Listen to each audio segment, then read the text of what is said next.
It's almost feel like journal entries for me. Also a great way for me to kind of process my thoughts and my opinions. Maybe even change them sometimes as I'm contemplating through my thought, my position on something.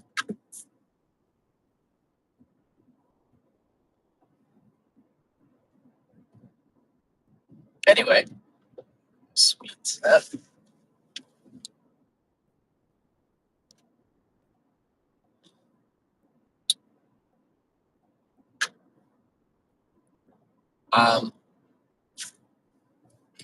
think Instagram changed their algorithm. You can modulate your own algorithm slightly, but man, does it grab some wild stuff when you do that. It's interesting. But the amount of old content it seems to feed you, like from a week or a month ago, is surprising.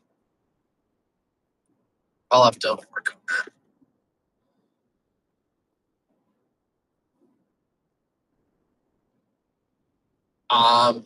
I just wanted to, with all the wildness going on, the coworker says this often is I guess it's nothing ever happens o'clock is, which I'm not a believer in because I think memory holds a lot of like really horrific things that have happened recently. Like it feels like nothing ever changes a clock, but I wouldn't say nothing ever happens because it always seems like something's happening. It's just someplace else until it's not someplace else.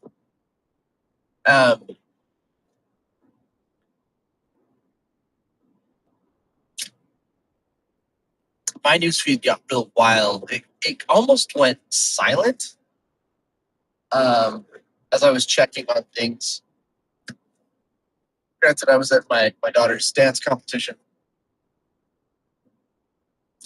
and yeah, it just seemed real weird, like the way like a blackout almost occurred. And then I started getting weird information from. There's a new kind of account that's been popping up in my feed a lot, being pushed, and I noticed a couple of things in his like what his stated supporting things are about himself, and then it was when he like bias in your sources. It's always important to be careful. You need to be careful with bias in your sources. Don't pass on the right. Don't pass on the right. Don't be a dildo. Don't pass on the right.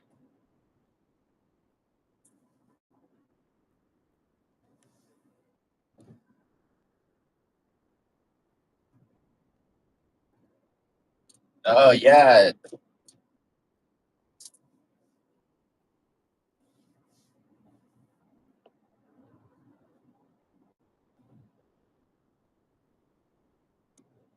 Anyway,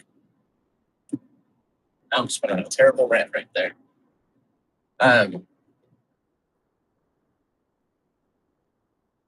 But yeah, so like I'll pick on like I won't pick on that particular account, but like Peter Zina.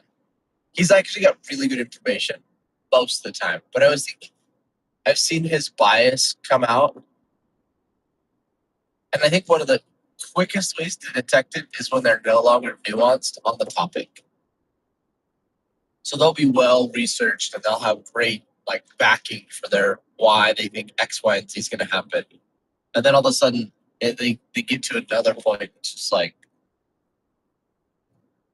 oh, but it's this. Like, I don't know. That seems you suddenly aren't citing sources and you're suddenly not connecting dots and you're suddenly not participating in your normal behaviors.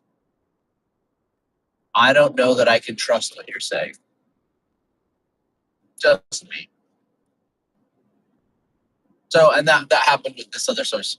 Really interesting, like quick snippets that seemed to actually be quite accurate that I was able to validate or start to see the similar threads from other sources. But then all of a sudden it was just like, oh, Okay. Yes, I can't forget. You also will have an agenda. Sorry, I'm eating my breakfast tortillas with cheese, peanut butter.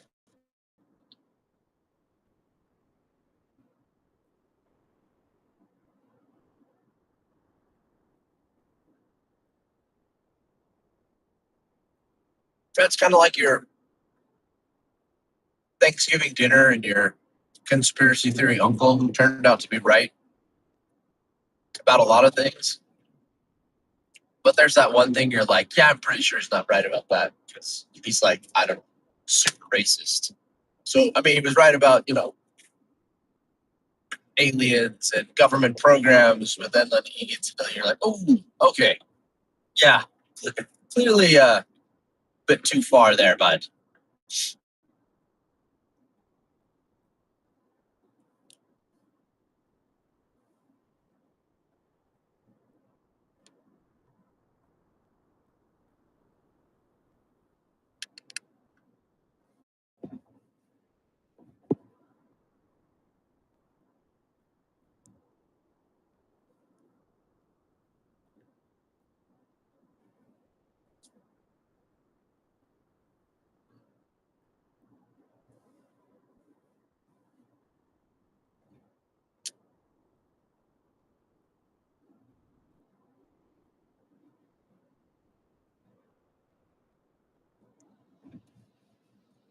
I did see a clip. It's probably old technology. I didn't know, but some company has found a way to weld.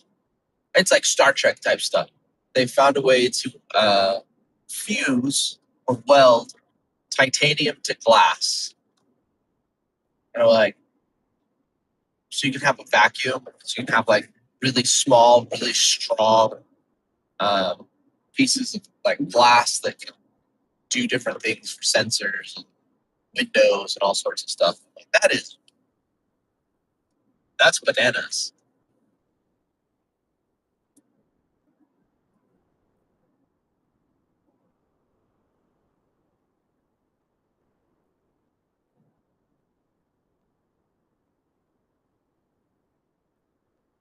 They were showing it. It wasn't like a theoretical thing. I guess they were also talking about these hexagonal diamonds that were supposedly they were predicted by physics. Um, but like we couldn't make them, or we hadn't been able to make them until just recently, and apparently the Chinese have.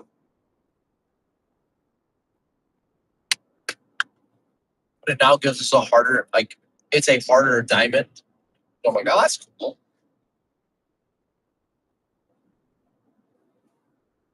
Which leads you to be able to do all sorts of other applications and things.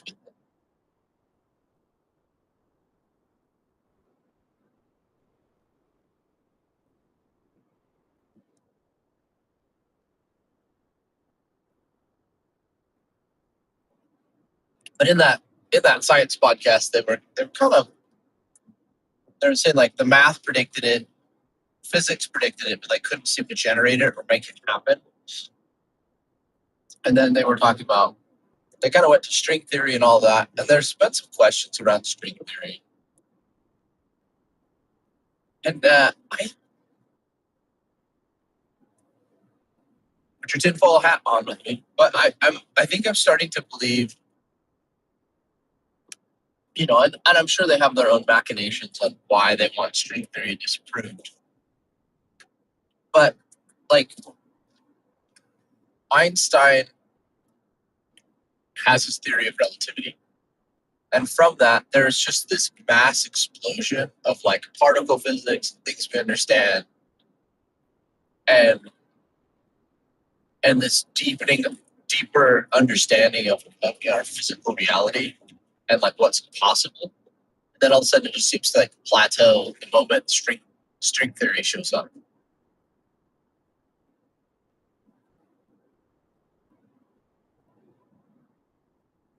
I guess I'm a believer that I think string theory is a distraction. It's an unsolvable puzzle. to prevent us from really doing actual physics.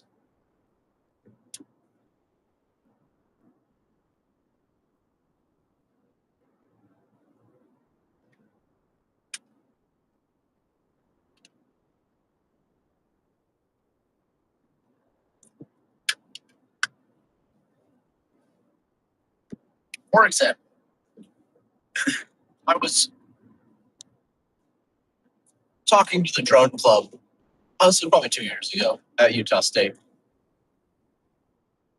and they were talking about these FPV drones, and all of a sudden they were saying like, "Oh yeah, so some of the maneuvers that these FPV drones have been doing have changed our understanding of the laws of physics." And it's kind of like, what do you mean a tiny little quadcopter is doing things that we didn't expect to be possible when flying?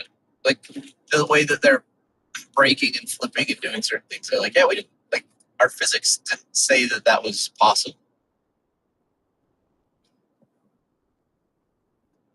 And then you start learning about like hypersonics, like rudimentary, like, oh, like the way particles move out of the way. Oh, I guess I had a roommate explain this to me like when I first went to college forever ago. And he was doing his master's thesis on the Mars lander, or one of the Mars landers, and he was looking at like your nose cone angle and like how the different densities would change. And I had no idea that this is what was going to later come out. Like it's like swimming through water versus swimming through air versus swimming through nitrogen. The particles that which you're passing through that are predominant will change. Like that friction coefficient. I'm trying to sound smart, but like basically the medium you're going through will change your output. Like clearly it's harder to go through water, and so you're going to slow down a lot faster. You're going to end up in a way different spot. Or if you're just through oxygen or nitrogen, like basically that swimming pool is made of different stuff, so you're going to end up in a different spot, even with the same shape. And so they were talking about like how to have your item recalculate its position so you know where it's going to land. That's fascinating.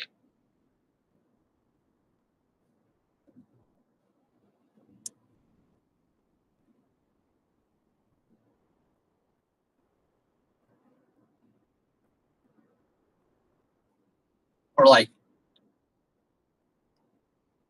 cavitation is a real mystery.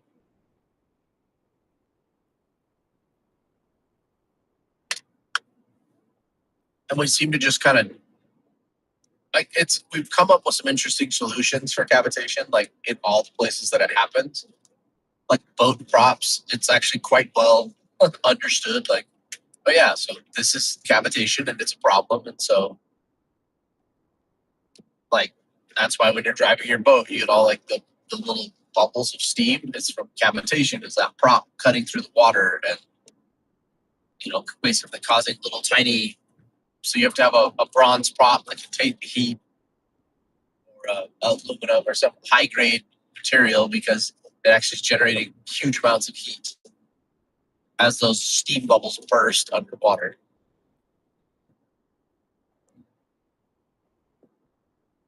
Which also damages the efficiency of your. I used to have a boat. I used to love boating. I mean, I guess I still love boating. I love boat. So like your light angle, your speed, your pump thrust, your motor, like all of that comes into play. Fascinating.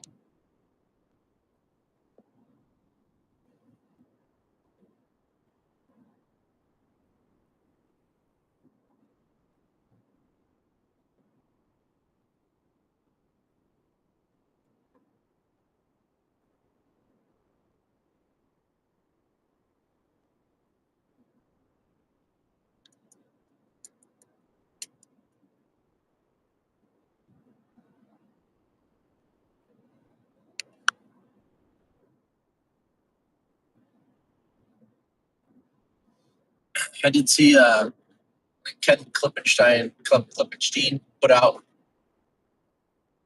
Stephen Miller's cooked up a new national police force.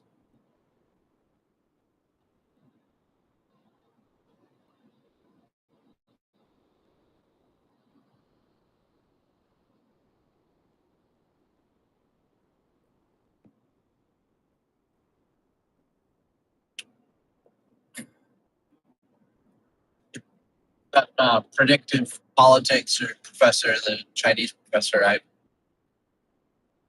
think he's got once again much for his bias, but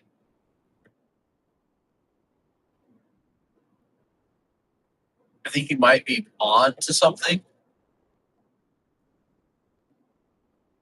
Man, it feels like the system's doing some radical things that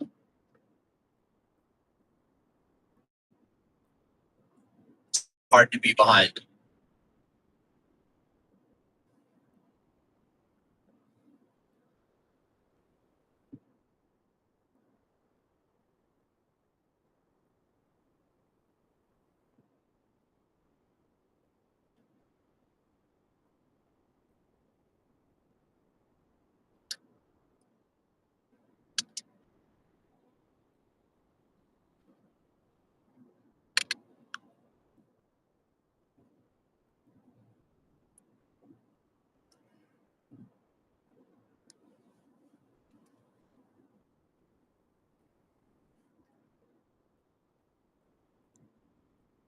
Like part of me worries that all these ICE facilities,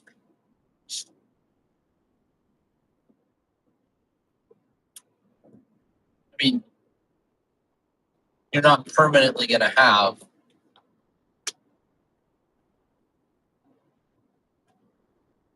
a ton of illegals, right? Like, so if your goal is 1,000 a day, right? In 30 days, that's 300,000.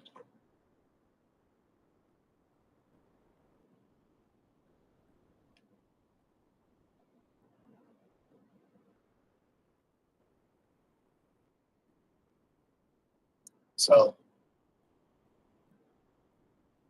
so that's what, almost a billion.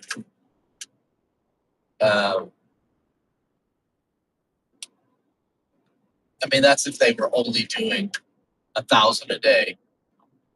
That's a million every 90 days, right? So they've said there's only roughly 40 million illegals in the United States. If you actually went after and deported all of them, if you're about a million every 90 days,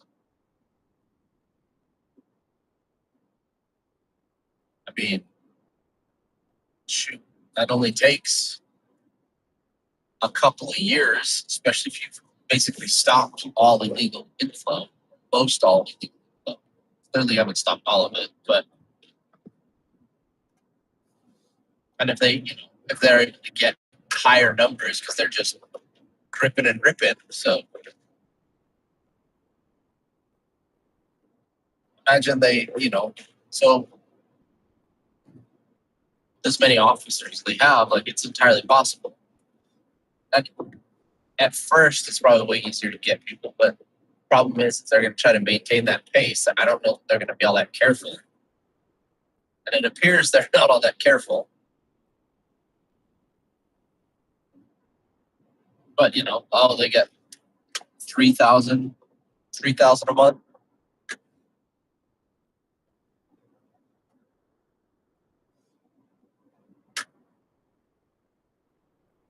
Or, sorry, my math is off.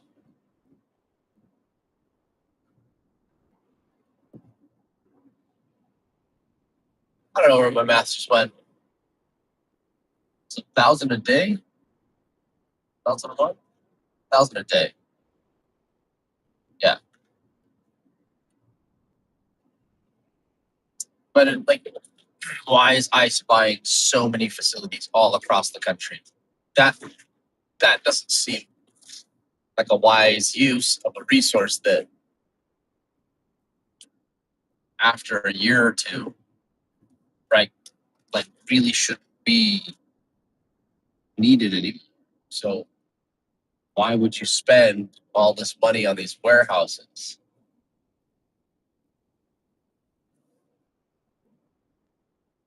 I mean, it's a handout to your buddies. 'Cause it's like private companies or something might be helping acquire or move or construct these facilities. So I guess there's that. Never waste fraud and abuse when it's your buddy building a project. Kind of like when we have a housing crisis, we're just going to pay a bunch of rich developer friends to build houses. So they're making their money on the front. And then, like, let's, there's all these companies building all this quote unquote affordable housing in Utah right now, all these townhomes and homes. But the rules in Utah is if you want to buy one of these houses and get any of the down payment assistance the state set aside, the new build can't be over $450,000. All the new builds are $500,000, meaning not one of them qualifies for the credit. So it's like, well, I can't even buy that house with the credits that are being offered because it's too expensive. Because it used to be like, oh, a house over, $450,000 it's like a jumbo loan, not a regular loan. So it like it's a whole different bracket. You had to make different requirements and everything for it.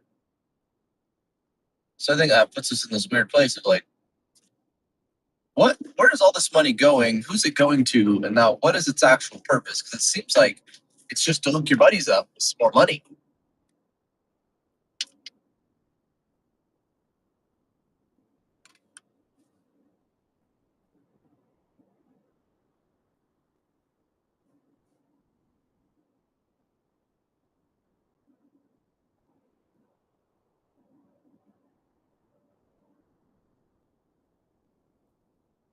Anyway,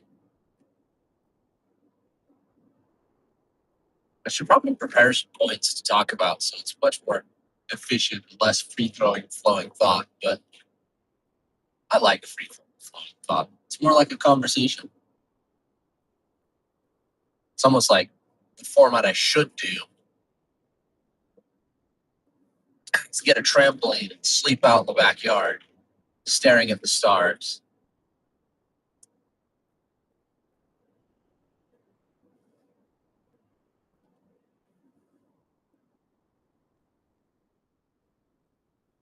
Interesting.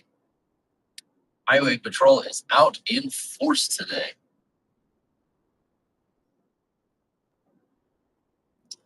I'm going to say there's some people I've interacted with, and like we do our best, but to find out how ill prepared. So I think COVID showed this, but it's becoming increasingly apparent to me on some other situations. We can't handle mass casualty events in the United States. Like their entire hospitals that are pretty and they are nice and they try to make all this money. And so they have like an ER that does X, Y, and Z. But like, oh, we don't have a trauma center and we don't have trauma surgeons because they're expensive because they have an expertise. And even though in a community of several 100,000 people, you probably need one. They're like, nah, we don't want to do that because that's expensive and we want to make money. We're not about healthcare. That's why IHC is dropping like, I don't know, health and care out of its name a lot because like they don't want to be sued because you get the idea that they are a health provider and not a profit generating center. But like, I talking with people who are knowledgeable and do planning for things like our hospital system and some of our emergency services, if you had like if you had an attack, heaven forbid, I don't want this to happen, but in like some of these small communities, they are absolutely foobarred, and the post mortem on like that type, like the recap when people go back and be like, hey, what went wrong?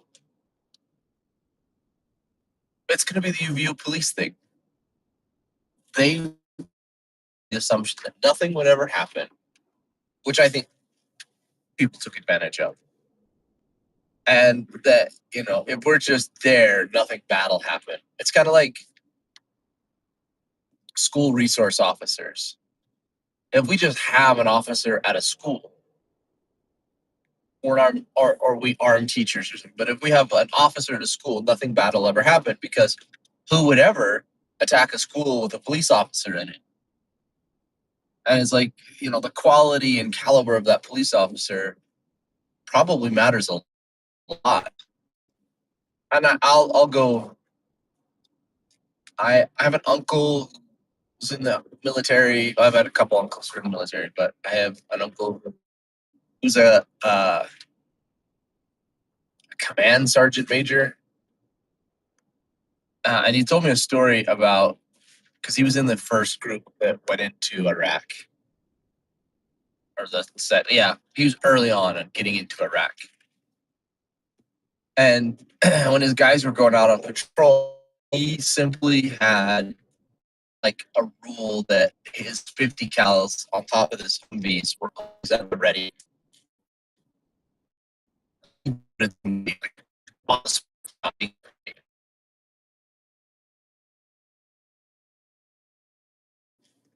And when he said once his guys were always at the ready while they were out on patrol, the attacks on the convoys dropped a lot less. Like his convoys almost exclusively stopped getting attacked because the insurgents aren't stupid, and it's like, I could take a hard target or I could take an easy target. If they're at the ready, it's more likely that I'm going to get shredded. So I might as well just wait for the next one and see what they're doing. Because if that guy's just hunched over, like ripping a cig, not paying attention, that's an easier get than somebody who's actively doing what they're supposed to do. So I think the problem is a lot of people think they're at the ready, but all they have is somebody who's standing there, right? Like, I can't tell you how often, like, you can just go places if you just walk with a purpose, and like you have some basic knowledge of the format, and the staff maybe even saw you there before. Like, they'll just be like, yeah, you're fine. You're supposed to be here, right? And it's like, no, I'm not supposed to be here. And I've gone someplace I'm not supposed to be. Or at least I'm concerned that you let me just walk someplace I probably shouldn't.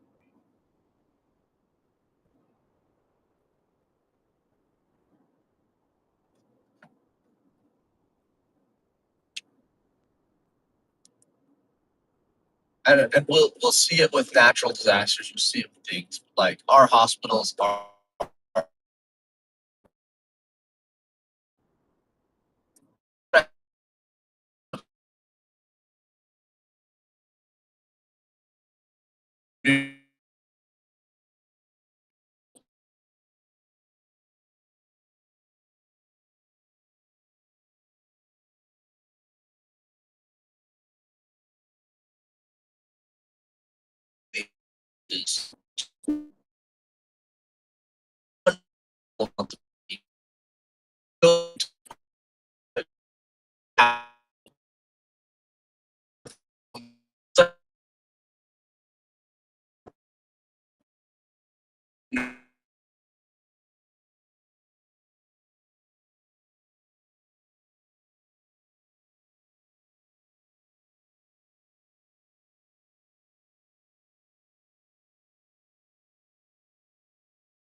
this freaking car decided to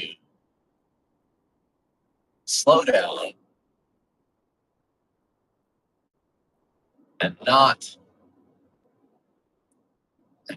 kicked my cruise control into doing something awful.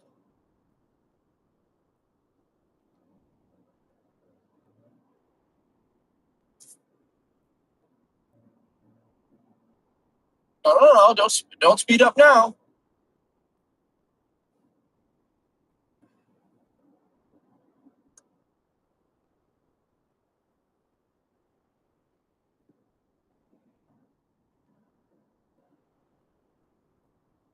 Anyway, a mass casualty event, mostly small communities, or even like a medium-sized community, is going to be a catastrophic situation. And like the CEOs who are making $20 million, who made the decision to cut the funding in doctors and infrastructure from certain, like they're building MRI centers everywhere. My gosh.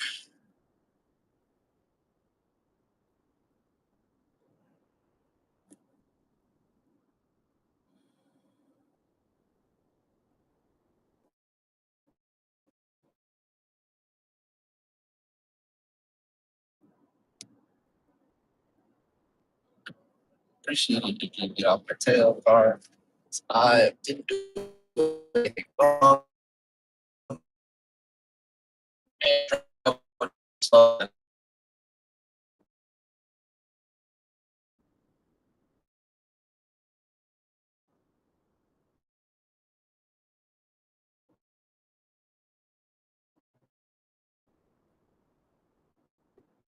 Anyway,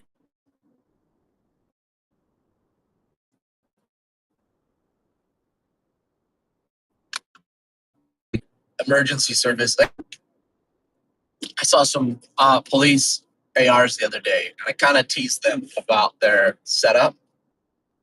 I was like, "Why do you guys have like the old military stuff, like the original M16 style grips on your ARs?"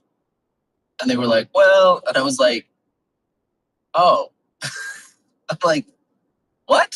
Like, why? Why? Like modern, like effective combat arms, like even in the general public, has come such a long ways. Like that grip was fine, sure, at the time it was designed and the purpose it was designed for, but like we've learned a lot and we've changed a lot and we've gone a big different direction." And like I was teasing them about their suppressors and things, and I was like, "Oh yeah, like why do you have scopes on your, like a magnified scope on your rifle? I mean, you already have a couple like trained like snipers on your team for like reaching out for long range stuff, but most of the shooting you should be doing is like like a red dot would be the actual, some sort of like EOTech or red dot, or like just like more of open sight that's going to be faster, no magnification. But that's because you don't need magnification because of the places that you'll probably end up using that. And I also said, like, I was kind of teasing. I was like, you guys should probably use like, I joked about an MP5, but I was like, no, but like Lacuna or something small, 9mm base, because of where you guys work at. In the event that there's some sort of situation, that would probably be a much better option. And in like 45 seconds of just asking myself some like real questions about the layout, I was like, yeah, that, or instead of minnow, you should be like 300 blackout or 9mm.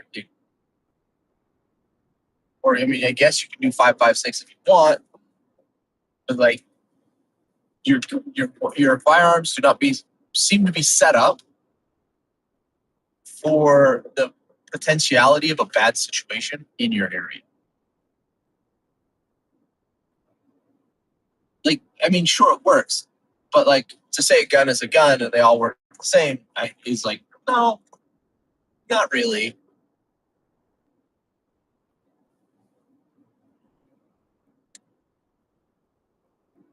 So I don't know. It was just interesting. And they were like, well, they just did what this other group did. I'm like, well, why would you do that? I feel like they're ill prepared. And then they're just spending money to spend money.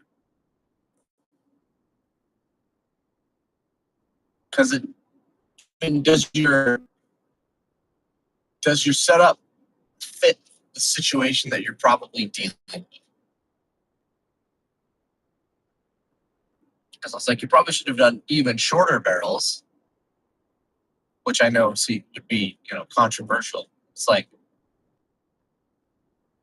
you're never going to take a shot over 200 yards in the event you need that. So yeah, you should definitely not be using a magnified scope, and you should probably. I mean, everything is likely going to be, 50 to 150 feet at most. And so I'm like, even the other like made me just question everything. Like, who's their armorer that made this decision? Because it seems like it's kind of a shit decision.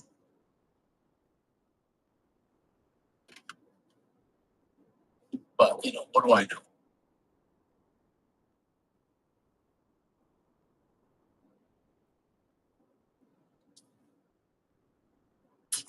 Yet another state trooper. Interesting.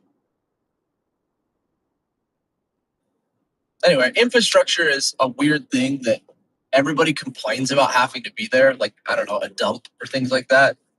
It's like you have to pre-plan for that, and it's not a money-making venture. It's not hospitals should be community driven. I think, like you know, the community, the county, somebody can help offset the cost of building a hospital, and then doctors could run it or can look at obviously you need to have MRI machines and things like that because you want to be able to run those. But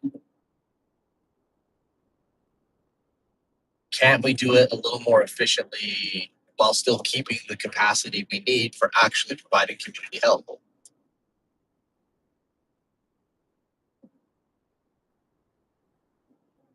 Like, should doctors and nurses, be out, going out and visiting people more? I mean, I guess that exposes them to certain risks, but it's like, hey, maybe we should have more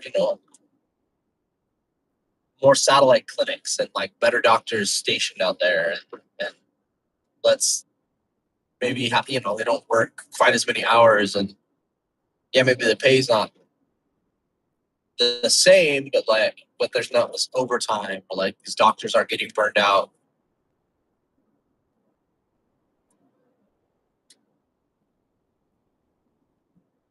because they just refuse to do their job. They don't want to.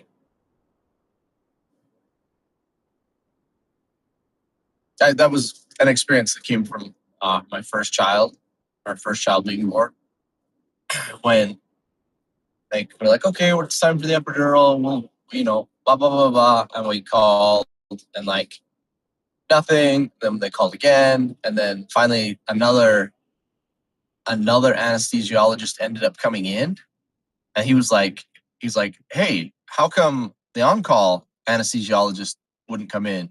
And the nurse and the doctor are having this conversation right in front of us, and they're like, oh, he just refused to come in. He said there wasn't enough patients, so it wasn't worth his time.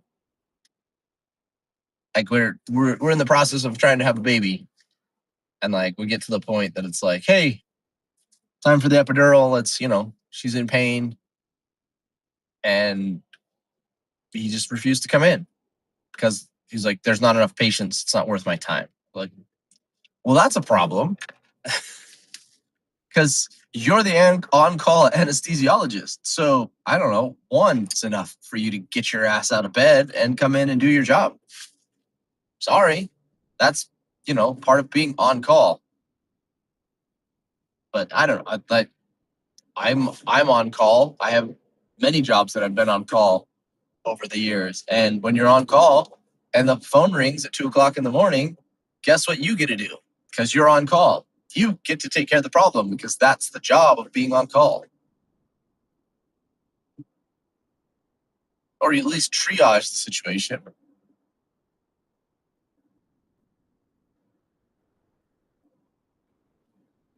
All right, I'll stop ranting.